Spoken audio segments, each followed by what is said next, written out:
The hiss of aerosol was sharp enough to make me flinch. I turned just in time to see the mist clouding the summer air, the bitter chemical scent clawing at my nose. My service dog, Daisy, yelped, a sound that ripped through me like glass shattering, and stumbled backward, pawing frantically at her face.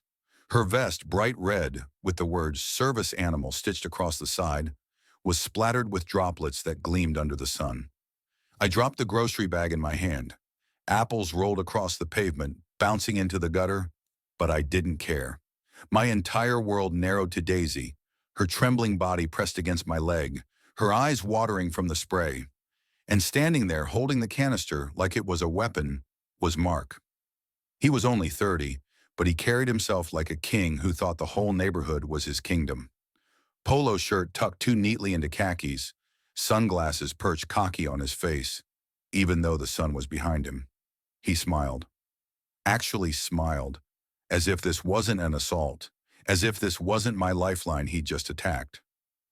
"No pets allowed on the common property," he said, his voice calm, almost rehearsed. "Rules are rules." I could still hear the faint hiss of the can as he lowered it to his side, the nozzle wet with poison. "She's not a pet," I snapped, my voice raw, vibrating in my chest. "She's a service dog." He tilted his head, unimpressed. "Doesn't matter. She was sniffing near the flowers. That violates landscaping guidelines." The neighbors had started to notice. Doors creaked open, blinds shifted, people stood frozen on porches, pretending not to stare. I could feel their eyes, but not their voices. No one moved to help. My heart thundered in my ears. Daisy whimpered, pressing her head into my shaking hands as I fumbled for the small bottle of saline solution I kept in her vest. I rinsed her eyes, whispering to her, my words trembling. "It's okay, girl. I've got you. I won't let anyone hurt you." When I looked up again, I locked eyes with Mark. "You just committed a federal crime." For the first time, his smugness faltered, a twitch in his jaw, a quick flicker of doubt. Then he smirked again, forcing his arrogance back into place. "Don't be dramatic. It's just a little spray. Won't kill her." The air stank of chemicals, sharp, insecticide bitter, burning my throat. Everyone knew it wasn't water. Everyone knew it wasn't harmless. I pulled out my phone, my thumb steady despite the fire in my chest. The screen lit up, and within seconds I was talking to 911. "Emergency," I said, my voice low, clipped, deliberate. "This is a 65-year-old disabled veteran. My service dog was attacked by the HOA president with chemical spray. I need the police. Now." The dispatcher didn't hesitate. "Stay where you are, sir. Officers are en route." When I ended the call, the silence was heavy, broken only by Daisy's shaky breathing. Mark shifted, trying to hide the can in his pocket, but I had already seen the label. Industrial-grade bug repellent. The sound of sirens grew closer, bouncing off the stucco walls of the neighborhood. My hands clenched around Daisy's leash as the squad car pulled up, red and blue lights painting the pavement. 2 officers stepped out, their faces hardening as they took in the scene. Me, Daisy trembling at my side, and Mark with his guilty posture. "What happened here?" the first officer asked. Mark jumped in before I could speak. "Just a misunderstanding. I sprayed a little water to keep his mud off the flowers. He's exaggerating." The officer turned to me, his eyes narrowing as they fell on Daisy's vest. "Is that a service animal?" "Yes," I said, lifting the vest to show the patch. My voice broke, but I steadied it. "And he sprayed her. Bug spray, directly in the face." The younger officer's jaw tightened. He turned to Mark, his tone suddenly cold, his words slow, deliberate. "Sir, do you understand that interfering with a service animal is a federal offense?" Mark froze. The smug grin drained away. His mouth opened, but no words came. The crowd of neighbors who had stayed silent until now seemed to lean forward as one. And in that tense, loaded silence, one truth settled in my chest. This was far from over, because men like Mark didn't stop. They escalated.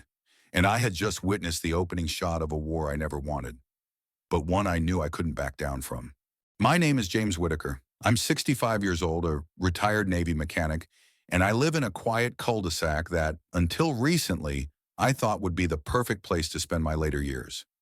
After 25 years of service and another 15 patching up cars in a local shop, I'd saved enough to finally buy myself a small home.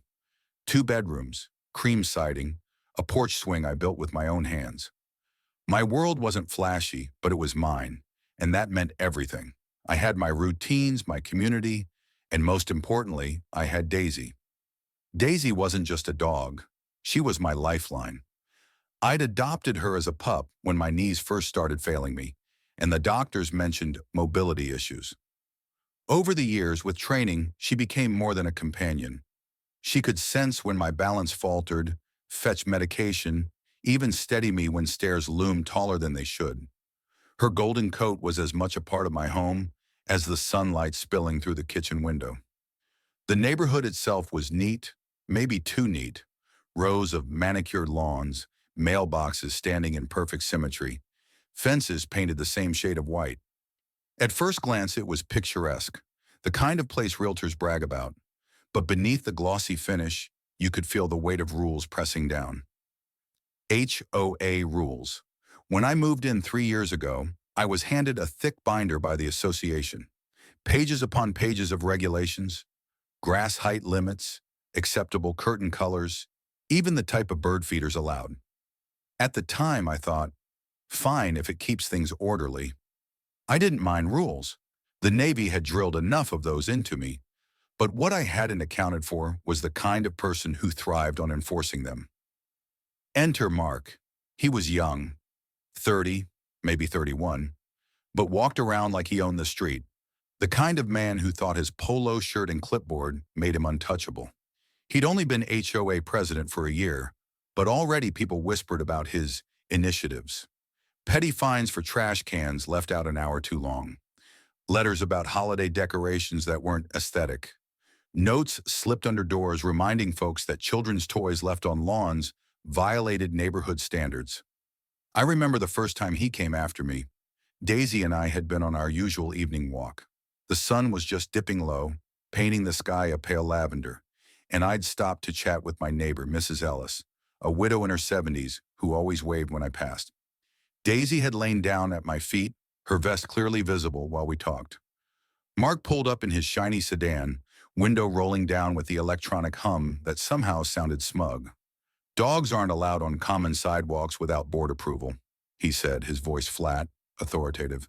"She's a service animal," I replied, steady but polite. He raised an eyebrow. "Documentation?"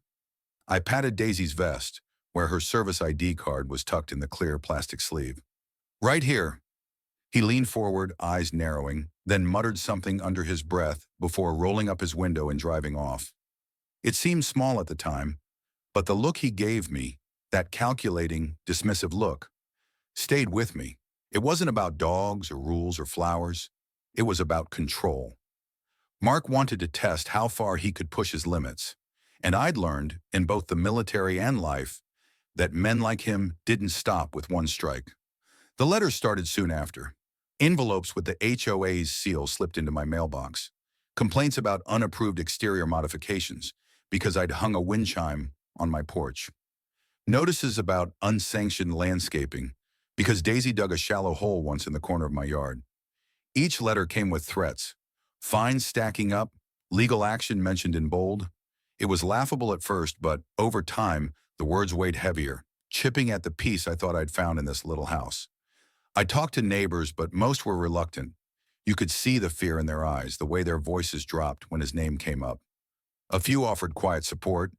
Mrs. Ellis would sometimes bake cookies and slip me notes saying she thought I was in the right. But no one wanted to go up against him publicly, not when he held the rule book. The stakes, though, weren't just about money or letters. My home was the first place in decades where I felt settled. After years of deployments, moving from base to base, barracks to rentals, I finally had something permanent. And Daisy needed the stability, too. She knew every step of the neighborhood, every corner where she'd tug to sniff, every shady spot where she'd guide me to sit and catch my breath. Losing that, to some power-drunk HOA president, wasn't just about a house. It was about my dignity, my independence, my freedom. The foreshadowing signs came in whispers. A muttered threat from Mark about cleaning up this place, a notice on the bulletin board about stricter enforcement to maintain standards.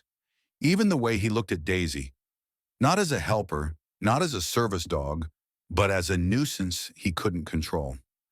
And now after he'd sprayed her with chemicals in broad daylight, I knew those whispers were growing into a storm. I could feel it in the air, as heavy as humidity before a thunderclap. This wasn't just about one incident.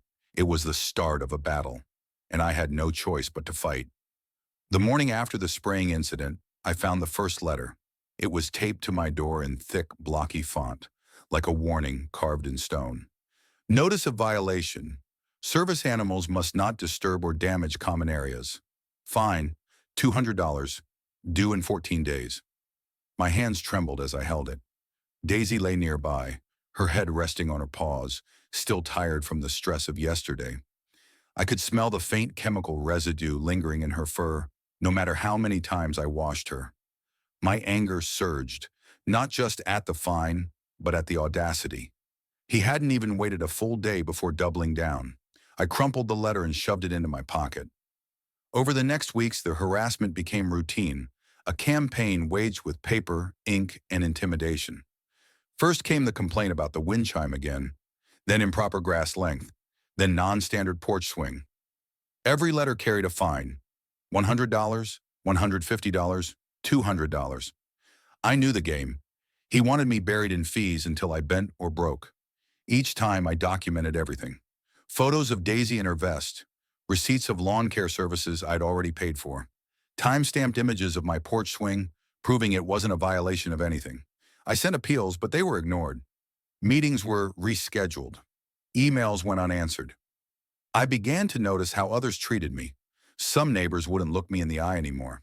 They hurried inside when I passed with Daisy, heads ducked, shoulders tense. Fear, that was the leash Mark held around their necks. But there were cracks in his control. Mrs. Ellis slipped me a note one evening. He fined me for my garden gnomes. I think he's targeting us one by one. Another neighbor, a young father named Chris, whispered to me by the mailbox. He threatened to fine me for leaving my kid's bike on the lawn. Don't let him get to you. It wasn't much, but it was enough to remind me I wasn't crazy. The fear was real and it was spreading. Mark didn't stop at letters. He escalated in person. One Saturday I was walking Daisy when he pulled up in his sedan again. He didn't roll down the window this time. He got out, his clipboard tucked under his arm like a badge. You're racking up quite the debt, he said, tapping the papers. You should consider moving before it gets worse. I felt my jaw tighten. You sprayed my service dog and now you're threatening me? You should be the one worried. He leaned close, his cologne sharp and sour. Rules are rules. You think the board will take your side over mine? A retired mechanic versus an elected president? The way he said retired mechanic stung, like my life's work meant nothing compared to his flimsy title, like I was disposable. I wanted to shout, but Daisy pressed against my leg, grounding me. I took a breath and walked away, but every step away felt like losing ground. Nights grew longer. I'd lie awake in bed, the shadows from the street lamp stretching across my ceiling, replaying everything. Daisy would rest at my side, but I could feel her tension too. Dogs knew. She'd pace the house when I couldn't sleep, nose pressed against doors, ears twitching at every sound. I thought about selling, packing up and leaving, but the thought felt like betrayal. To myself, to Daisy, to every neighbor too afraid to speak up. This was my home. I wasn't going to let a 30-year-old dictator drive me out. The first board meeting I attended was like walking into enemy territory. A small conference room at the community center, fluorescent lights buzzing overhead, folding chairs lined in perfect rows. Mark sat at the head of the table, gavel in hand, papers stacked like ammunition. When I brought up the incident with Daisy, he smiled that same smug smile. Do you have proof of this alleged spraying? Yes, I said, holding up my phone with time-stamped photos and the 911 report. He shrugged. Without video evidence, it's your word against mine. The board moves to dismiss. The other board members nodded. 3 middle-aged residents who looked more bored than engaged. They didn't want trouble. They wanted peace. I felt my face burn as I sat down. Around me, a few neighbors avoided my eyes, but I saw sympathy in some. Silent support. It wasn't enough yet. Soon, flyers began appearing in mailboxes. Anonymous, but I knew who was behind them. Do you want your neighborhood overrun by animals? Service dog or not, rules matter. Protect our community standards. It painted me as the villain. The selfish old man is dragging down the neighborhood. I caught one kid posting them and asked where he got them. He stammered but finally admitted, that guy in the blue car paid me $10 to hand them out. Mark's sedan. No doubt. By the second month, the fines totaled over $2,000. Letters threatened liens on my property. Neighbors whispered about foreclosure. I sat on my porch one night, Daisy curled beside me, the cicadas buzzing in the distance. The air was thick with heat, but all I felt was cold. If I lost this house, I'd lose more than walls and a roof. I'd lose the first place I'd ever truly called mine. I'd lose the independence I'd fought for my whole life. And I realized then, if Mark thought he was untouchable, it was because no one had ever challenged him properly. But I had something he didn't count on. I had patience, I had records, I had the truth, and I was done playing defense. The next week, my car tires were slashed. Not clean cuts, jagged, deliberate. The kind of damage meant to send a message. I reported it, but with no cameras, there was no proof. A day later, Daisy's water bowl outside the porch was filled with something foul. Bleach by the smell. My stomach dropped when I found it. If she'd drunk it, that was it. The fear hardened into resolve. I began setting up cameras. Quietly, discreetly. Front porch, driveway, backyard. I started copying every letter, every flyer, every scrap of paper. Mark thought I was an old man too tired to fight. He was wrong. Every battle has a turning point, and though I didn't know it yet, mine was just around the corner. The breaking point was coming, and when it hit, it would be loud enough to shake the whole neighborhood. The breaking point came on a Wednesday evening. I'd just returned from the pharmacy with Daisy trotting beside me, her vest catching the glow of the street lamps. The air smelled of cut grass and hot pavement. When I reached my porch, I noticed something taped to my front door. Another letter. Only this one was worse. Final notice. Unpaid fines totaling $4,600. HOA is initiating foreclosure proceedings effective immediately. Vacate property within 30 days. I stood there, the words blurring, my pulse hammering. Foreclosure. Over bogus fines. Over my service dog. I felt Daisy nudge my hand, grounding me as rage boiled in my chest. I knew this was it. His endgame. He wanted me out. But he had overplayed his hand, because this time I had proof. For weeks, I'd been setting up cameras. Small, discreet, motion activated. I'd caught everything. Mark slipping letters into my mailbox at midnight. Mark tearing down my wind chime himself only to fine me for removal. Mark whispering with the kid he'd paid to spread flyers. And 2 nights before, I'd caught the crown jewel. Mark crouched on my porch, pouring bleach into Daisy's water bowl. I'd sent copies to a lawyer I knew through the Veterans Network. He told me what I suspected. This wasn't just HOA bullying anymore. This was criminal harassment, property damage, and attempted animal cruelty. And now, with foreclosure papers, it bordered on extortion. So when I received the notice, I didn't call 911. Not yet. I called my lawyer. He grinned through the phone. Perfect. Board meetings tomorrow, right? Let's end this. The community center smelled of stale coffee and dust. Rows of folding chairs filled with neighbors. Some curious, some tense, some whispering in corners. At the front, Mark sat smug at the table, gavel in hand. His shirt was crisp, his tie tight. He looked untouchable, confident, like a man about to announce his victory. The meeting began with routine chatter, landscaping budgets, security patrols. I sat quietly, Daisy at my feet, her head resting on her paws. My lawyer sat beside me, briefcase at the ready. Finally, Mark banged the gavel. Next item, foreclosure proceedings for Lot 23. Mr. Whitaker has failed to comply with HOA regulations, accumulating $4,600 in fines. He looked at me, a smirk tugging at his lips. Unless Mr. Whitaker would like to address the board? I stood. My knees ached, but my voice was steady.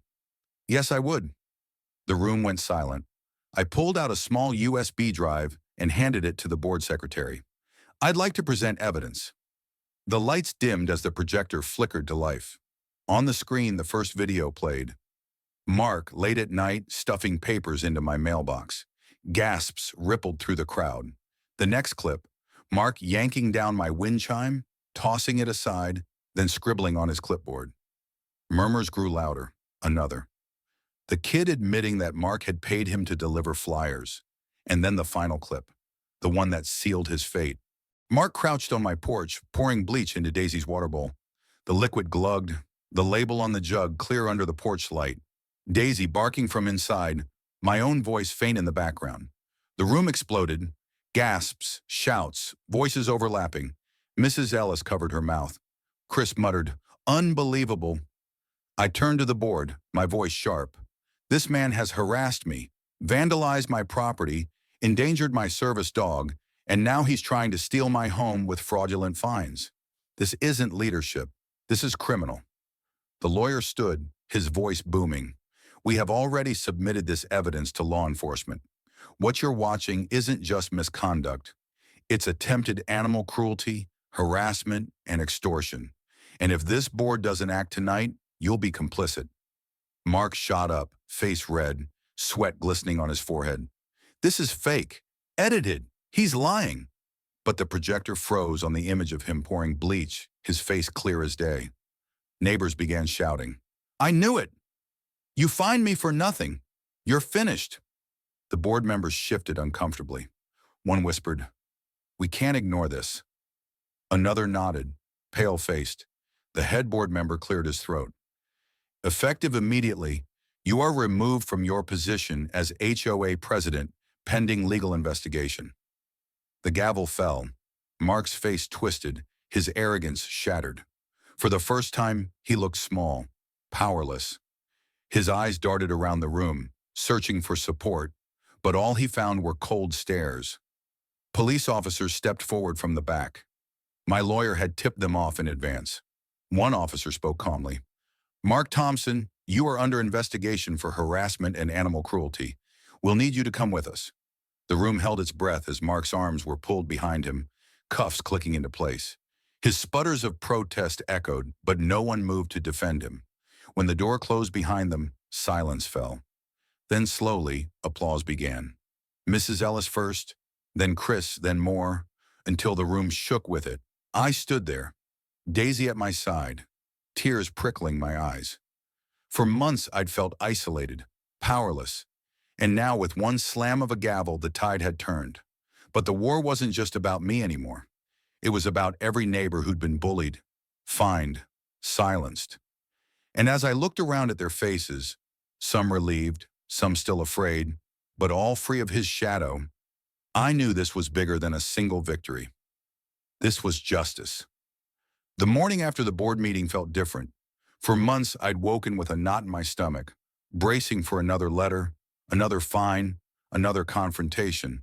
But that Thursday, as sunlight streamed through my kitchen window and Daisy thumped her tail against the floor, the air felt lighter. For the first time in a long time, I could breathe. The neighborhood was buzzing. People whispered, rumors spread. Some couldn't believe it had gone so far. Others admitted they'd suspected, but had been too afraid to speak. And a few, like Mrs. Ellis, knocked on my door just to say thank you. You stood up for all of us, she said, her voice trembling as she handed me a plate of cookies. I thought I'd spend the rest of my years paying fines for every little thing. Now we're free. Her words hit me harder than I expected. This wasn't just about Daisy and me anymore. It was about the entire street finally lifting its head again. News travels fast in small communities. By the weekend, everyone knew Mark had been booked for harassment, vandalism, and animal cruelty charges. His mugshot circulated online, the smug smile gone, replaced with a hollow stare. The HOA board, desperate to salvage credibility, announced sweeping changes. New elections, independent oversight, an external audit of all fines issued under Mark's presidency. One by one, neighbors discovered their violations were baseless. Fees were canceled, fines reversed, refunds issued. What Mark had built on intimidation crumbled in weeks. I later learned he'd lost his job, too. His employer didn't take kindly to headlines about cruelty and fraud. By the time his trial date was set, Mark was just another disgraced name on the evening news. As for me, life settled back into rhythm. I still got the occasional letter from the HOA, reminders about trash collection schedules, invitations to community BBQs. But they were polite, generic, harmless. For the first time since moving in, the HOA felt like what it was supposed to be. Neighbors organizing, not weaponizing. Daisy healed quickly. The vets confirmed she'd suffered no permanent damage from the spray, though I could tell for weeks after that she flinched at the sound of aerosol cans. I gave up bug spray entirely, unwilling to risk even the memory of it. On our evening walks, people stopped us more often. They scratched Daisy's ears, asked how she was doing, and sometimes apologized for not stepping in sooner. I told them it was all right. Fear makes people small. I knew that. But now they weren't afraid anymore. One quiet night, sitting on my porch with Daisy's head in my lap, I thought about everything we'd endured. It had started with something small. A letter, a rule, a petty man flexing his power. But left unchecked, it grew into something toxic enough to threaten my home, my dog, my dignity. I realized then how fragile freedom can feel. You don't always lose it in one sweep. Sometimes it's chipped away, a rule here, a fine there, until you're trapped without realizing it. And I realized something else too. Standing up wasn't just about me. It was about the principle, about refusing to let someone weaponize authority for their ego, about reminding people that rules exist to serve communities, not crush them. Daisy shifted in my lap, sighing contentedly, and I smiled. She didn't understand the politics, the meetings, the evidence. But she knew this much. She was safe, and that was enough. Months later, the neighborhood looked different. Lawns still trimmed, fences still painted, but the tension was gone. Kids' bikes leaned against porches without fear of fines. Mrs. Ellis filled her garden with as many gnomes as she pleased. Chris let his son's basketball hoop stand in the driveway without apology. We weren't just neighbors anymore. We were survivors of the same storm, bonded by what we'd endured. And though no one said it aloud, I knew my fight had lit the path for others. Sometimes I'd catch a glance from across the street, a nod, a smile, a wave, and I understood. They were grateful. Looking back, I don't think of it as a victory over Mark. I think of it as a victory over fear. Fear had kept us silent. Fear had kept us compliant. Fear had nearly cost me my home and my dog. But when the truth came out, when courage finally overcame intimidation and fear, it lost its power. I'm 65. I've fought wars overseas, fixed engines in grease-soaked garages, and built a home I can be proud of. But this battle, this small war in a quiet cul-de-sac, taught me one of the most important lessons of my life, that dignity isn't something anyone can grant or take. You protect it by standing firm, by refusing to bend when bending means losing yourself. As the sun set that evening, painting the sky in streaks of gold and crimson, I whispered to Daisy, "We did it, girl. We kept our home." Her tail thumped once, steady and sure. And for the first time in months, I felt peace.